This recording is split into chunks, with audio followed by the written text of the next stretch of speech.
আমার বিয়ের ২ বছর পর আমি জানতে পারি আমার স্বামীর আমি তৃতীয় নাম্বার স্ত্রী। যে মানুষটার সঙ্গে একই ছাদের নিচে থেকেছি, একই বিছানায় ঘুমিয়েছি, একই সঙ্গে খেয়েছি, একটা বারও তার আচরণে আমি বুঝতে পারিনি যে সে আমাকে দিনের পর দিন ঠকিয়ে যাচ্ছে। তার এটা পেশাই ছিল। একটা নারীকে বিয়ে করে বাচ্চা হওয়ার পর যখন তার একটু চেহারা পরিবর্তন আসবে, সে আরেকটা নারীকে বিয়ে করবে।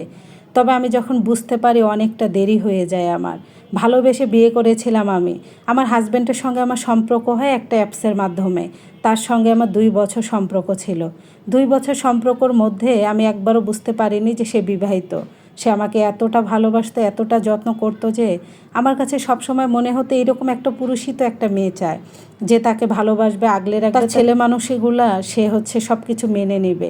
আমার স্বামীর একটু বয়সটা বেশি, তবে আমি তাকে জিজ্ঞাসা করতাম যে আপনার এত দেরি হয়েছে কেন বিয়ে করতে। তখন সে বলতো পারিবারিক সমস্যা, সংসারের কাঁধের দায়িত্ব একটু আমার উপরে বেশি, যেহেতু আমার একটু ইনকাম সোর্সটা বেশি। এটা ভেবে আমি ভাবতাম হ্যাঁ হতে পারে এরকম। এটা ভেবেই তার সাথে আমি সম্পর্কটা কন্টিনিউ করি। তবে আমার বিয়েতে আমার বাবা রাজি হয় না। আমার বাবা বলে ছেলের ব্যাকগ্রাউন্ড আমি জানতে চাই। কিন্তু আমি ভেবেছিলাম যে যেই ছেলেকে আমাকে ভালোবাসে, আমাকে মেনে নিতে পারে, সেখানে আমার বাবা মা কেন বাধা দেবে আমার হাজব্যান্ডকে আমি বিয়ে করি কাজী অফিসে যেয়ে। তারপর আমাদের অবশ্য ঢাকা শহরে একটা কমিউনিটি সেন্টারে অনুষ্ঠান হয়। আমার অনুষ্ঠানের সময় আমার কিছু লোক আসে, যেমন আমার শাশুড়ি, ননদ, দেবর, এরা আসে। তবে এদের আচরণে আমার মনে হয়নি যে আমার হাজব্যান্ড বিবাহিত। ধুমধাম করেই আমার বিয়ে হয়, আমরা একসঙ্গেই থাকি। এর মধ্যে আমি মাঝে মাঝেই বলতাম যে আমি শ্বশুর বাড়িতে যাব। কিন্তু আমার শাশুড়ি, আমার হাজব্যান্ড, আমার ননদরা বলতো যে ভাবি আপনি বড়লোক মানুষের মেয়ে, আমাদের বাড়িতে আসে উপযোগী না, বাড়িটা হোক তারপর আপনি আইসেন। আর আমার হাজব্যান্ড আমি একটু রাগ করলে আমাকে এত পরিমাণে বুঝাতো যে ওর বুঝানোর ধরন দেখে আমি ঠান্ডা হয়ে যেতাম। এভাবেই দিনের পর দিন সংসারটা চলতেছিল। মানুষ বলে না যে সিনেমায় কারো ছবি দেখে চিনে ফেলে, এই জীবনের হিস্ট্রিটা আমার সঙ্গে ঘটেছিল। আমাদের বাসায় ভাড়া থাকতো একটা মহিলা, নতুন এসেছিলেন তারা। ভাড়া প্রথম মাসে দিতে গিয়েই আমাদের রুমে আমার আর আমার হাজব্যান্ডের বিয়ের ছবি দেখে সে চিনে ফেলার বলে, আচ্ছা আন্টি আপনাকে একটা কথা বলবো, এই ছেলেটাকে। তখন বলে কেন, এটা তো আমার মেয়ের জামাই। তখন উনি সাহস পায় না, চলে যায় তাদের বাসায়।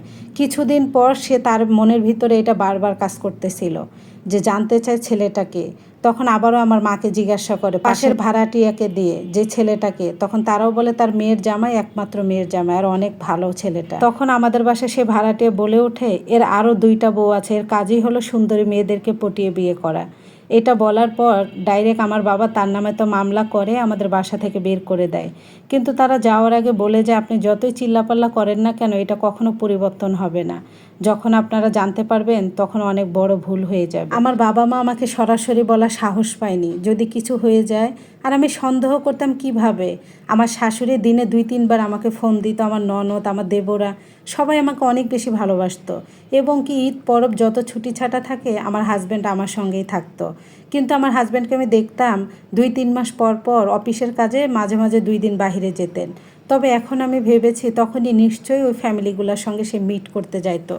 তখন একটা পর্যায়ে আমি জানতে পারি, আমার মা বলে ভাড়াটিয়া যে ছিল তারা না এইরকম বলেছে, তাদেরকে বের করে দিয়েছি 2 মাস।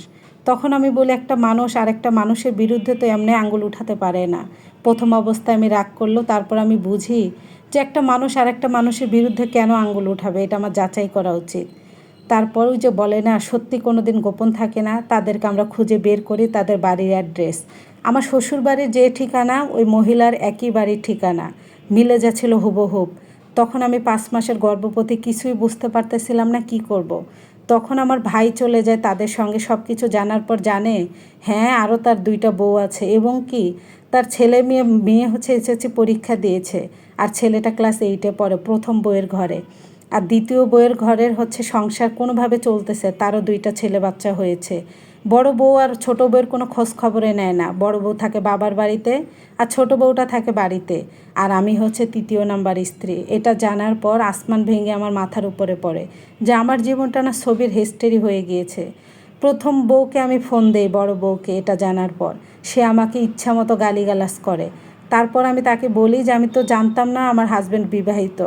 কিন্তু ততক্ষণ আমার অনেক দেরি হয়ে যায়, আমি 5 মাসের গর্ভবতী। কী করব কিছুই বুঝতে পারতেছিলাম না। তাদের কষ্টের কথা শুনে আমার হৃদয় কেঁদেছিল। আমাকে বিয়ে করার পর তাদের খোঁজ খবর নেয়নি, তাদের কোনো টাকা পয়সা দেয়নি, অনেক অভাব অনাটনে দিন কাটতেছে। আর দ্বিতীয় বউটা মানুষের বাসায় কাজ করে তারপর যতটুকু আনে 2 বাচ্চাকে নিয়ে খায়। আর দ্বিতীয় বউয়ের বাচ্চাটা লেখাপড়া তো দূরের কথা, ভাঙা একটা ছোনের ঘরে থাকে, ওই গ্রামে শ্বশুর বাড়িতে জায়গা দেয়নি। আমার ননদ, আমার শাশুড়ি, আমার স্বামী যেহেতু টাকা পয়সা পাঠায় তাদের কথায় ওঠে আর বসে, আমার স্বামীর উপর দিয়ে তারা কোনো কথা বলতে পারে না। এগুলো জানার পর ওই জায়গায় আমি একদম থমকে যাই, মনে হয় আসমান ভেঙে আমার মাথার উপরে পড়ে। আমি কি ভুল করেছি? 2টা মেয়ের জীবন তো নষ্ট করেছি, সঙ্গে সঙ্গে আমার আর আমার অনাগত সন্তানের জীবন নষ্ট করেছি। ভালো একটা ফ্যামিলির মেয়ে আমি, এবং কি শিক্ষিত, আমাকে ওইভাবে ঘোল খাইয়ে দিয়েছে। আমি কি করব, তার নামে মামলা করব না তাকে পুলিশ দিয়ে অ্যারেস্ট করাবো, কিছুই বুঝতেছিলাম না। একদম অসুস্থ হয়ে পড়েছিলাম, কিন্তু আমার হাজব্যান্ডকে বলার পর সে তবুও না করতেছিল, ওগুলো সব মিথ্যা, তার বাবা মাও না করে। তখন সব কিছু জানতে পারে, চেয়ারম্যান মেম্বার বলে এর একটা প্রতারক, ওর ব্যবসায় হচ্ছে এরকম, নারীদেরকে ভুলিয়ে ভালিয়ে বিয়ে করা, তাদের জীবন নষ্ট করা।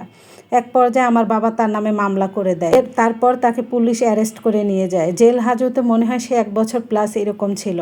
এর মধ্যে আমার সন্তান হয়ে যায়, আমি একটা কন্যা সন্তান জন্ম দেই। তার এরকম এত কিছু জানার পর সত্যি বলতে তার সাথে আমার সংসার করার কোনো ইচ্ছা নাই। এটা ভেবে আমার ঘৃণা লাগে যে আমার জন্য তার ফ্যামিলিগুলো কত কষ্ট করেছে, আমাকে বিয়ে করার পর তাদের কোনো খরচ বহন করেনি। দ্বিতীয় স্ত্রীটাকে এভাবে বিয়ে করেছিল, ভালো একটা ফ্যামিলির মেয়ে ছিল, তবে এত টাকা পয়সা ছিল না। শিক্ষিত একটা মেয়েকে অন্যের বাসার কাজের বুয়া বানিয়ে ফেলেছে, জীবনটা ধ্বংস করে দিয়েছে। আর বড় বউটা তো বাবার বাড়িতে আছে, কোনো রকম খেয়ে পরে বেঁচে আছে। এগুলা জানার পর আমার কাছে মনে হয়েছে আমি একটা মেয়ে হিসাবে দোষী। এজন্য ছেলেদের ব্যাকগ্রাউন্ড জেনে তারপর বিয়ে করতে হয়। আমি একজন মেয়ে হিসাবে নিজেকে অনেক লজ্জিত মনে করছিলাম। তারপর আমি তাকে ডিভোর্স দিয়ে দিই। সে অনেকবার রিকোয়েস্ট করে আমার সাথে সংসার করবে, কিন্তু এত কিছু জানার পর আর যাই হোক, এই পুরুষের সাথে কখনো সংসার করা যায় না।